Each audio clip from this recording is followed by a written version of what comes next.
Hello दोस्तों, अपना cinema Hindi के आज के इस नए एपिसोड में आप सभी का बहुत बहुत स्वागत है। दोस्तों, बॉलीवुड में स्वर कोकिला के नाम से मशहूर लता मंगेशकर आप सभी को तो याद ही होंगी। उनकी आवाज़ का जादू बच्चे, जवान, बूढ़े सभी लोग पसंद करते हैं। वो दोस्तों इंडिया की सबसे मशहूर गायिका हैं। उनकी आवाज़ का जादू हर दिलों तक पहुंचता है। लेकिन दोस्तों, क्या आपने सोचा होगा कि ये इनकी मधुर और सुंदर आवाज़ ही इनकी दुश्मन बन जाएगी?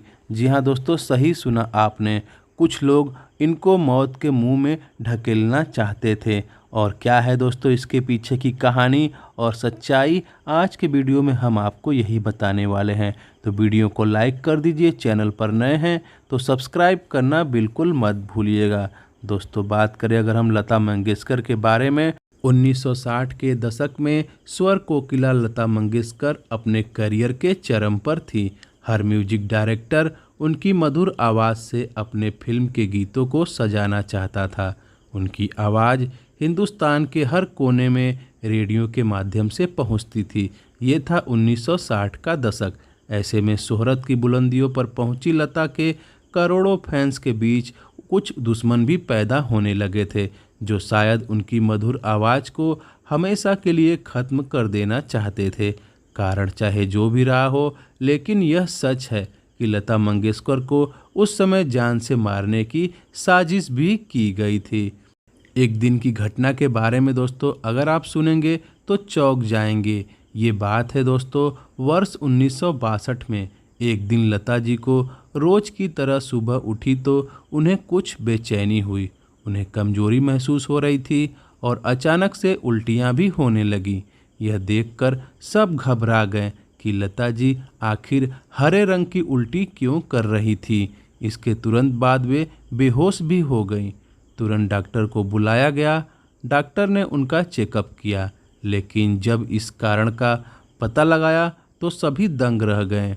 डॉक्टर ने बताया कि लता जी को स्लो पॉइजन यानी धीमा जहर दिया जा रहा था, जो धीरे धीरे अपना असर दिखाते हुए उन्हें मौत के करीब ले जा रहा था। आखिर दोस्तों इस साजिश के पीछे क्या कहानी थी, किसका कारण था दोस्तों, किस वजह से, आपको जानकर दोस्तों हैरानी होगी। पोल खुलते ही वे लोग भाग गए। बता दे दोस्तों, इसी बीच एक और अजीब घटना घटी। जैसे ही लता जी बीमार हुई, उनका रसोइया घर से भाग गया। उसने भागने की जल्दी में अपना बकाया पेमेंट तक नहीं लिया। डॉक्टरों द्वारा कही गई जहर वाली बात सही साबित हुई। रसोइया उनके खाने में जहर मिला रहा था और शायद इसी वजह से पोल खुलते देख वो भाग गया। बता दे दोस्तों, ऐसे में इतनी कठिन परिस्थिति में लता मंगेशकर की बहन ने उनका हालचाल देखा और उनका घर गृहस्थी दोस्तों संभालने का काम किया। इसके बाद लता जी की बहन ने तुरंत यह निर्णय लिया कि अब से लता जी का खाना वे स्वयं बनाएंगी। लता जी की बहन उषा जी ने रसोई की कमान संभाल ली। डॉक्टरों ने लता जी को काम छोड़कर आराम करने की सलाह दी। लता जी अगले 3 महीनों तक बेड रेस्ट पर रहीं और एक भी गाना रिकॉर्ड नहीं कर पाई। लता जी ने एक बार बताया कि उन्हें लगता था कि वे अब कभी भी नहीं गा पाएंगी। बता दे दोस्तों, ऐसी कठिन परिस्थिति में मजरू सुल्तानपुरी ने उनका साथ दिया था। लता जी को ठीक होने के 3 महीने का समय लगा। यह समय और भी ज़्यादा हो सकता था, लेकिन लता जी के दोस्त और मशहूर गीतकार मजरू सुल्तानपुरी ने ऐसे समय में उनका साथ दिया।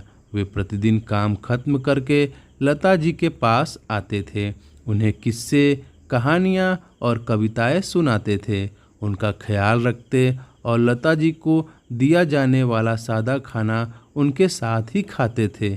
एक सच्चे दोस्त के प्रयासों से लता जी समय से पहले ही ठीक हुई और ऐसे में दोस्तों लता जी ने बॉलीवुड में फिर से कमबैक किया। बता दे दोस्तों, लता जी के बेड रेस्ट के चलते बहुत से फिल्मों की टाइमलाइंस प्रभावित होने लगी। वे रिकॉर्डिंग पर नहीं जा सकती थी और म्यूजिक डायरेक्टर उनके ठीक होने का इंतजार कर रहे थे। उन दिनों हेमंत कुमार की फिल्म 20 साल बाद बना रहे थे। फिल्म के म्यूजिक डायरेक्टर और प्रोड्यूसर हेमंत कुमार स्वयं थे। 3 महीने बाद जब लता जी थोड़ी सही हुई तो एक दिन हेमंत कुमार उनके घर पहुंचे और लता जी की मां से लता जी को रिकॉर्डिंग पर भेजने का निवेदन किया। उन्होंने आश्वासन दिया कि अगर लता जी को थोड़ा सा भी असहज महसूस हुआ तो वह खुद उन्हें वापस घर छोड़ने आएंगे। इसी के साथ हेमंत कुमार ने लता मंगेशकर के ठीक होने के बाद उनके साथ पहला गीत रिकॉर्ड किया। गीत के बोल थे, कहीं दीप जले कहीं दिल। गीत सुपरहिट हुआ और इसके लिए शकील बदायूनी को सर्वश्रेष्ठ गीतकार का फिल्म फेयर अवार्ड भी मिला। लता जी एक इंटरव्यू में बताया है कि उन्हें पता चल गया था कि साजिश के पीछे किसका हाथ था और रसोइया किसके इशारे पर उन्हें जहर दे रहा था, लेकिन उन्होंने कभी उस इंसान का नाम सार्वजनिक नहीं किया क्योंकि उनके पास कोई सबूत नहीं था। दोस्तों बता दें कि बॉलीवुड में इतना सुंदर और शानदार गीत कोई नहीं गाता। इनको क्या पता था दोस्तों कि इनके टैलेंट के ही दुश्मन इनके ही इंडस्ट्री के लोग बन जाएंगे। जिस दोस्तों टैलेंट की दुनिया कायल है उनकी प्रशंसा करनी चाहिए, उसी टैलेंट की दुश्मन जमाना बन गया।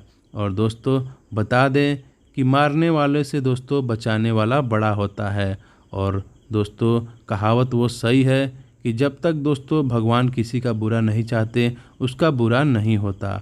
और लता जी आज भी हमारे बीच महसूस नहीं हैं, लेकिन दोस्तों आज हम उनके गीत के माध्यम से उनको महसूस कर सकते हैं। उनका योगदान कभी भी दोस्तों भुलाया नहीं जा सकता। ऐसे महान गीतकार को हम सभी लोग नमन करते हैं। तो दोस्तों आपको कैसी लगी ये लता मंगेशकर की अनसुनी कहानी? क्या दोस्तों इससे पहले आप भी कुछ ऐसी ही कहानियाँ लता मंगेशकर के बारे में सुने थे? तो अपनी राय और कमेंट हमें ज़रूर बताइएगा। वीडियो को लाइक करिए, चैनल पर नए हैं तो सब्सक्राइब करना मत भूलिए।